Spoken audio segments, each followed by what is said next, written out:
ತುಂಬಾ ಚೆನ್ನಾಗಿದೆ. ಆಕ್ಚುಲಿ ಕರ್ನಾಟಕ ಲೋಕಾಯುಕ್ತಗೆ ನೀವು ಹೇಳಿದಂಗೆ ತುಂಬಾ ಹೆಸರಿದೆ. ಯಾಕೆಂದ್ರೆ ಮುಂಚೆ ಇಂಡಿಪೆಂಡೆನ್ಸ್ ಒಂದು ಇನ್ಸ್ಟಿಟ್ಯೂಷನ್ ಇಂಡಿಪೆಂಡೆನ್ಸ್ ತುಂಬಾ ಚೆನ್ನಾಗಿ ಮೇಂಟೈನ್ ಮಾಡಿದ್ರು. ಮತ್ತೆ ಅದೇ ರೀತಿಯಾಗಿ ನಿರ್ಭೀತಿಯಾಗಿ ತುಂಬಾ ಒಳ್ಳೆ ಕೇಸಸ್ ಮಾಡಿದ್ರು. ಅದೇ ರೀತಿಯಾಗಿ ಈಗೂ ಕೂಡ ಒಳ್ಳೆ ಕೇಸಸ್ ಅನ್ನು ಮಾಡ್ತಾ ಇದ್ದಾರೆ. ಅದೇ ಇಂಡಿಪೆಂಡೆನ್ಸ್. ಸೊ ಬೇಸಿಕಲಿ ಲೋಕಾಯುಕ್ತ ಕೆಳಗಡೆ ಪೊಲೀಸ್ ವಿಂಗ್ ಬಂದಾಗ ಇನ್ನೂ ಜಾಸ್ತಿ ನಮಗೆ ಇಂಡಿಪೆಂಡೆನ್ಸ್ ಇರ್ತದೆ.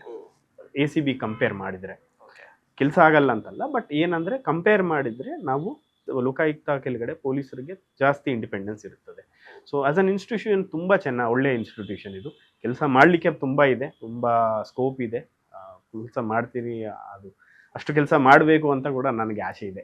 ಮತ್ತು ನೀವು ಹೇಳ್ತೀರಿ ನೋಡಿ, ಯಾವುದೇ ಒಂದು ಕಚೇರಿಯಲ್ಲಿ ಅಧಿಕಾರಿ ಲಂಚವನ್ನು ಕೇಳಿದರೆ ಆ ವ್ಯಕ್ತಿ ಬಂದು, ಅಂದರೆ ಯಾರ ಹತ್ರ ಲಂಚ ಕೇಳಿದರೆ ಆ ವ್ಯಕ್ತಿ ಬಂದು ಕಂಪ್ಲೇಂಟ್ ಮಾಡಿದರೆ ನಾವು ರೈಡ್ ಮಾಡೋದು ಮತ್ತೊಂದು ಏನೋ ಒಂದು ಆಗುತ್ತೆ. ಆ ರೀತಿಯಾಗಿ ನೋಡೋದಾಗಿದ್ದರೆ ಈಗಾಗಲೇ ಸಾಕಷ್ಟು ಕೇಸ್ಗಳು ಬಂದು ಬೀಳ್ತಾ ಇರಬೇಕಿತ್ತು, ಮತ್ತು ಭ್ರಷ್ಟಾಚಾರಕ್ಕೂ ಒಂದು ಬ್ರೇಕ್ ಆದರೂ ಬಿದ್ದಿರಬೇಕಿತ್ತು. ಈವರೆಗೂ ಯಾಕಾಗಲಿಲ್ಲ ಸರ್? ಕರೆಕ್ಟ್. ನೀವು ಹೇಳ್ತಾ ಇರೋದು 100%. ನಾವು ಅದೇ ತುಂಬ ಪ್ರಯತ್ನ ಮಾಡ್ತಾ ಇದ್ದೀವಿ. ನಮಗೆ ಜನರು ನಮಗೆ ಕೇಸಸ್, ಎಸ್ಪೆಷಲಿ ಟ್ರ್ಯಾಪ್ ಕೇಸಸ್ಸಲ್ಲಿ ರಿಪೋರ್ಟ್ ಮಾಡೋದು ಇನ್ನೂ ಜಾಸ್ತಿ ಬೇಕು.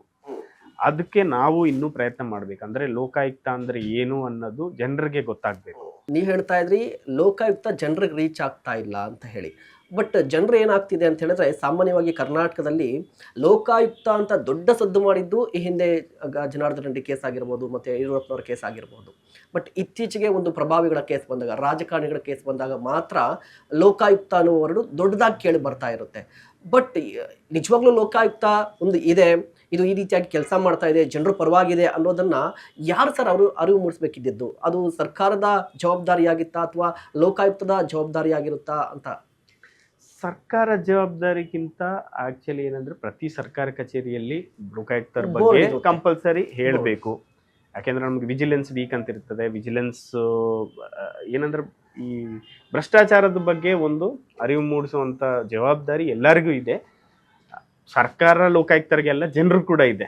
ಸೊ ಏನಂದ್ರೆ ಅದು ಫಸ್ಟ್ ಎಲ್ಲಿಂದ ಸ್ಟಾರ್ಟ್ ಆದ್ರು ಏನಂದ್ರೆ ಈ ಸ್ಟೇಕ್ ಹೋಲ್ಡರ್ಸ್ ಅಂದ್ರೆ ಮೇನ್ ಯಾರು ಇಂಪಾರ್ಟೆಂಟ್ ಪ್ಲೇಯರ್ಸ್ ಇದ್ದಾರೆ ಎಲ್ಲರೂ ಕೂಡ ಅದರಲ್ಲಿ ಭಾಗವಹಿಸಿ ಈ ಸಿಸ್ಟಮ್ ಅನ್ನು ನಾವು ಮುಂದಕ್ಕೆ ತಗೊಂಡು ಹೋಗಿ. ಏನ್ ಸಿಸ್ಟಮ್ ಏನಂದ್ರೆ ಜಾಸ್ತಿ ನೀವು ಹೇಳಿದಂಗೆ ಜಾಸ್ತಿ ಇನ್ಸಿಡೆಂಟ್ಸ್ ನಮಗೆ ರಿಪೋರ್ಟ್ ಆದ್ರೆ ಜಾಸ್ತಿ ನಾವು ಆಕ್ಷನ್ ತಗೊಂಡಿದ್ರೆ ಆ ಡಿಟರೆನ್ಸ್ ಅಂದ್ರೆ ಅದು ಪ್ರಿವೆನ್ಷನ್ ನಮಗೆ ಈಸಿ ಆಗುತ್ತೆ.